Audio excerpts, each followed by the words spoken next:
Баршаларыңызға қайырлы күн. Сіздермен бірге мен Мерует. Бүгін баклажаннан икра салатын жасайтын боламыз. Сіздер де менімен жасап көріңіздер. Соңына дейін қарап, мені қолдап, өз ойларыңызды төменге қалдырыңыздар. Бізге керекті көкөністер: баклажан, кинза, чеснок, тәтті бұрыш, пияз, морковь, қызанақ, сосын ащы бұрышымыз 2 дана. Баклажанымызды кішірек 4 бұрышты етіп турап алатын боламыз.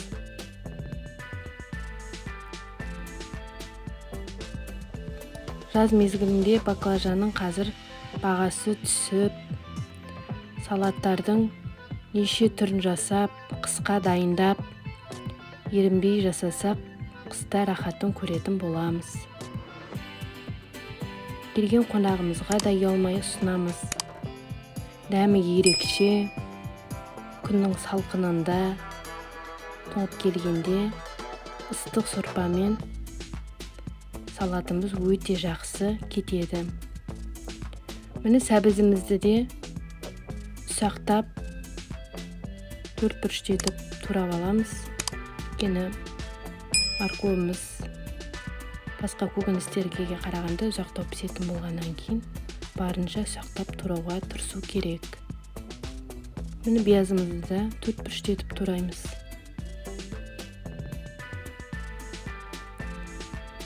Сіздерде ерінбей осы салатты жасаңыздар, жақсы дәмді болып шығады. Міне ащы бұрышымызды да турап жатырмыз.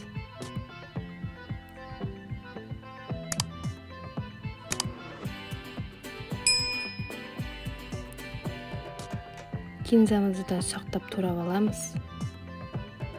Салатымызға ерекше дәм береді.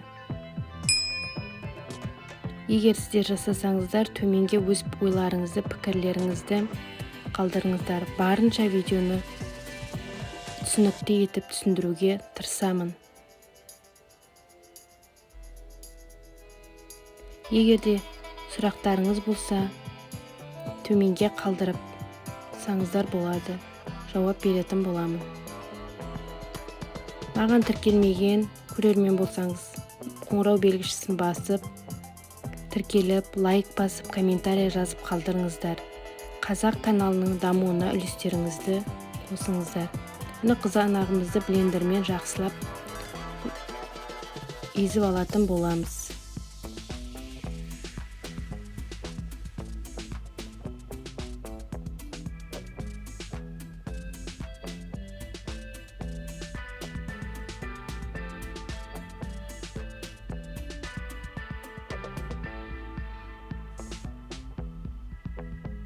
Чесногымызды көркіден өткізіп, чесногымызды ерекше дәм береді.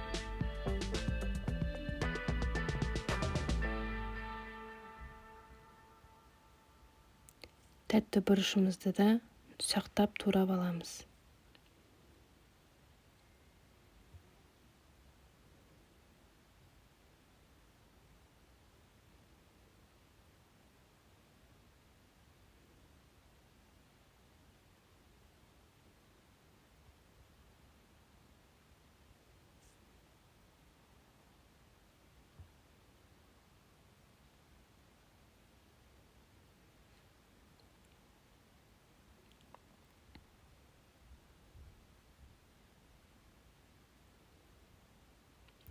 Міне қазанымызды отқа қойып, пиязымызды салып, қызарғанша жақсылап араластырып тұрып қуырып алатын боламыз.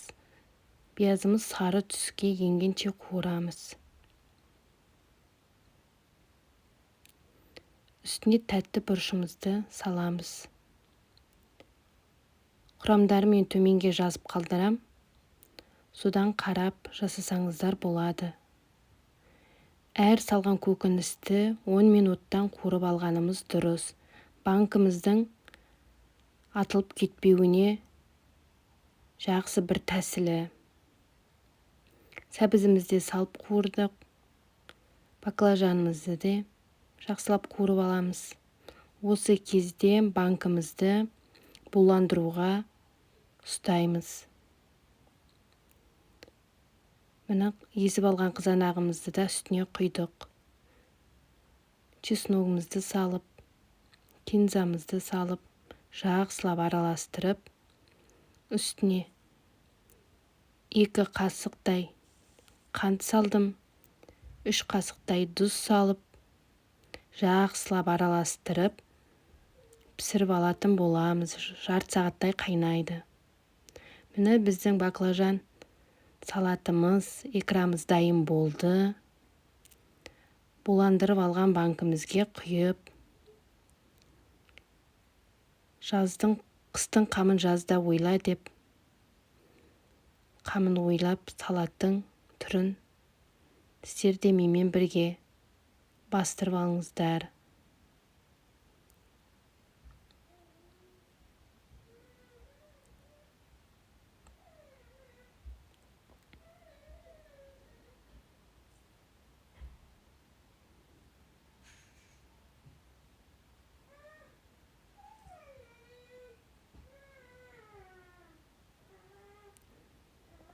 Дәмі өте ерекше.